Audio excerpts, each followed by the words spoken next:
I want to share some scripture with you this morning, the Gospel according to Mark, chapter 9, verses 2 through 13. After 6 days, Jesus took Peter, James, and John with him and led him up to a high mountain where they were all alone. There he was transfigured before them. His clothes became dazzling white, whiter than anyone in the world could bleach them. And there appeared before them Elijah and Moses, who were talking with Jesus. Peter said to Jesus, "Rabbi, it's good for us to be here. Let me put up 3 shelters, one for you, one for Moses, and one for Elijah." He did not know what to say. They were so frightened. Then a cloud appeared and covered them, and a voice came from the cloud, "This is my Son, whom I love. Listen to him." Suddenly, when they looked around, they no longer saw anyone with them except Jesus. And as they were coming down the mountain, Jesus gave them orders not to tell anyone what they had seen until the Son of Man had risen from the dead. They kept the matter to themselves, discussing what rising from the dead meant. And they asked him, "Why do the teachers of the law say that Elijah must come first?" Jesus replied, "To be sure, Elijah does come first and restores all things. Why then is it written that the Son of Man must suffer much and be rejected? But I tell you, Elijah has come, and they have done to him everything they wished, just as it was written about him." H.G. Wells tells an interesting story about an Episcopalian bishop. He was the kind of man who could always be counted on to have a reverent and holy demeanor about him. He had a favorite answer that served him well, too. When troubled folks would come in and ask him a question or present a problem, he would use his best stained glass church voice and say, "Have you prayed about it?" And if he said it in just the right way, then nothing else needed to be said. That was it.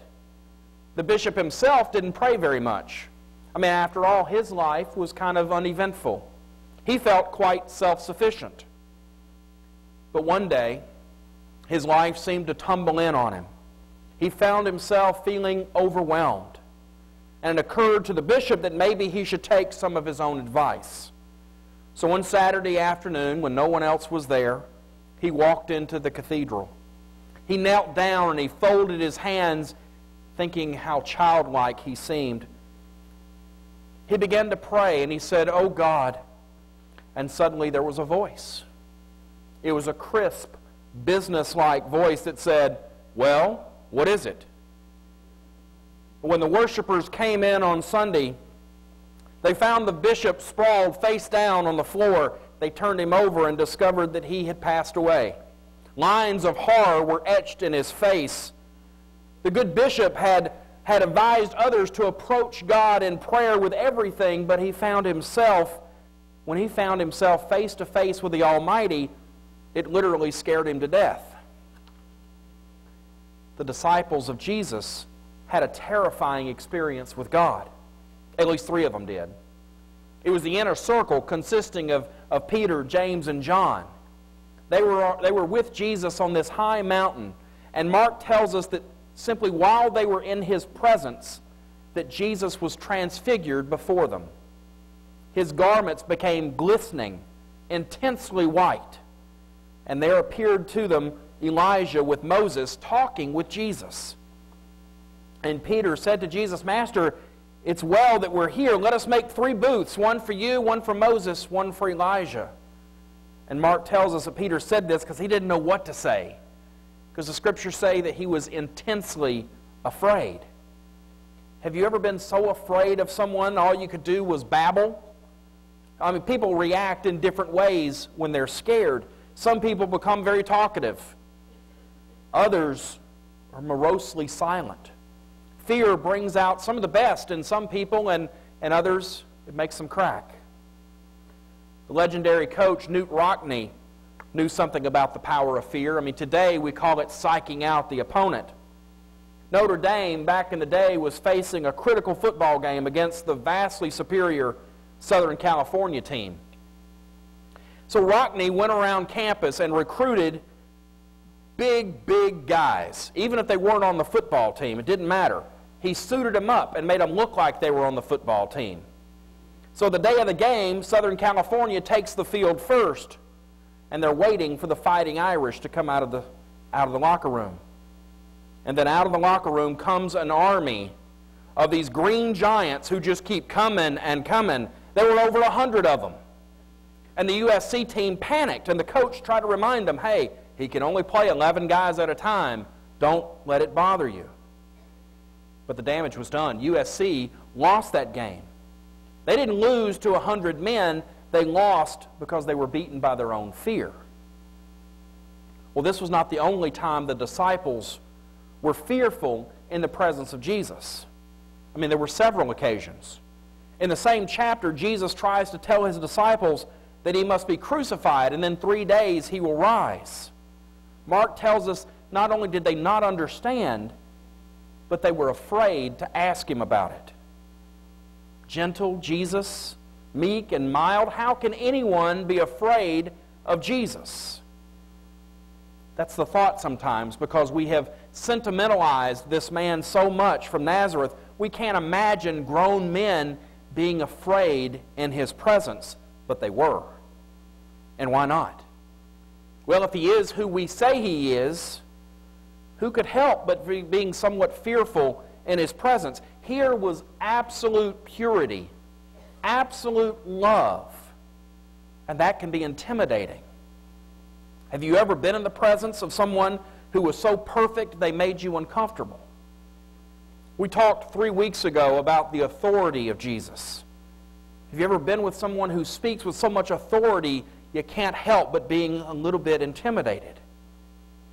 Vince Lombardi, another football coach who coached the Green Bay Packers, spoke with authority. Even his toughest lineman would say that when Coach Lombardi said, sit down, you don't even look for a chair. And I doubt that Jesus used the same leadership style as Vince Lombardi.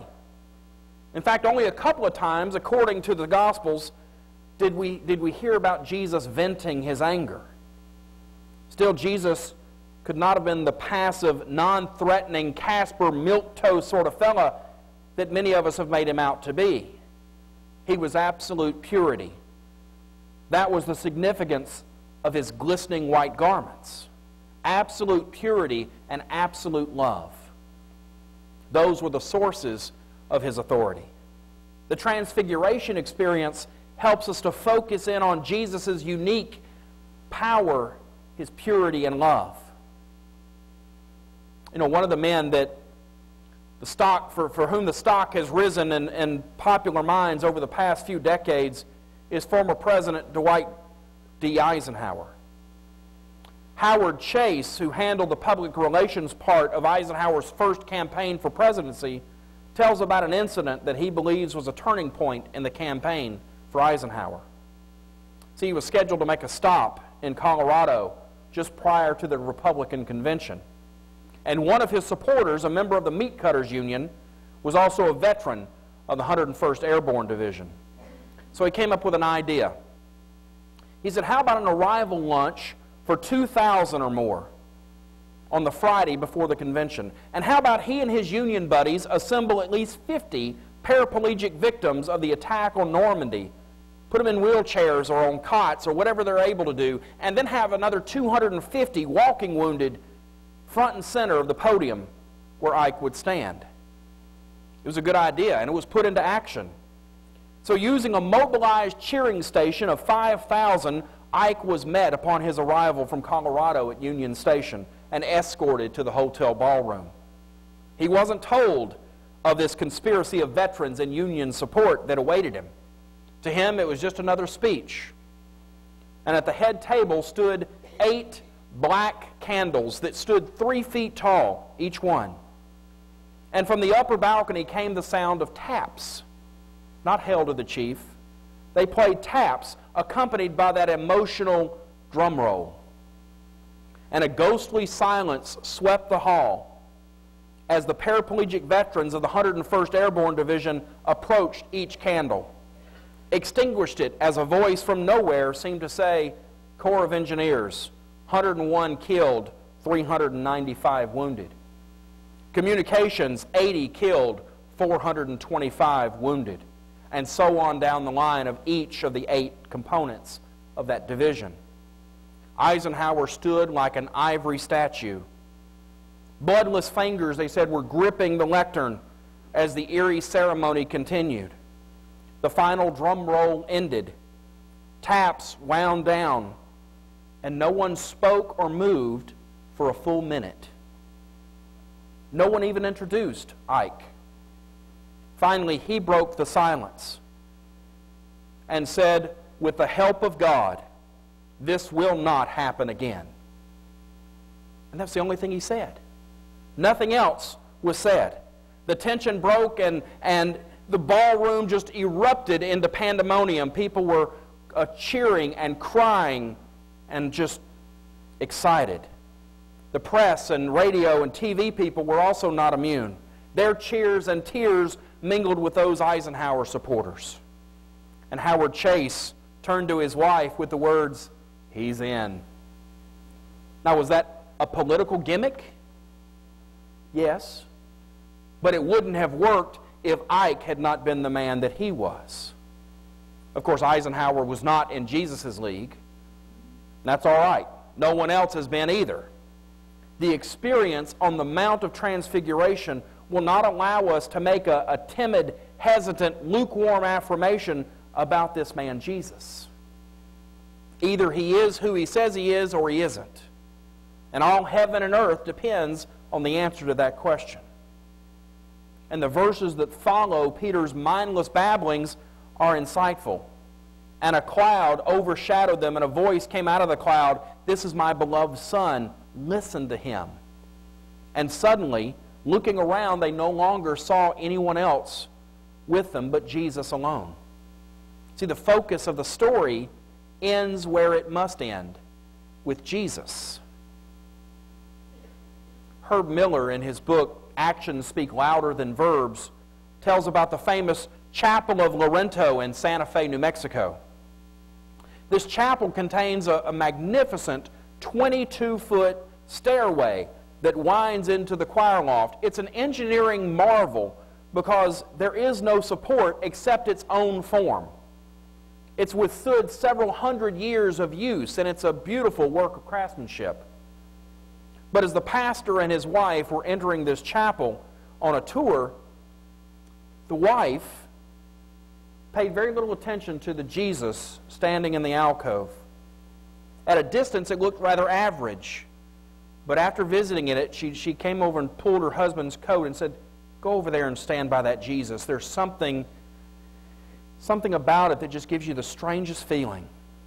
So he politely wandered over, thinking this is going to be no big deal. But as he approached the statue, the steel blue eyes looking down at him seemed so real that he breathlessly waited as if Jesus were going to say something to him. See, the main thing in that room was not the elaborate stairway that got all the attention, but the Christ. And Mark tells the disciples, no longer they saw anyone with them except Jesus. And there's more to those words than we might suppose. All their other concerns were eclipsed by the glory of what they had seen on that mountaintop. And quietly they would make their way back down the mountain, pondering in their hearts the significance of it all. It was too grand for them to wrap their minds around. Even after the resurrection, they would still be questioning, searching for an understanding. But surely after the experience on the Mount of Transfiguration, their lives would be elevated. They would never be the same.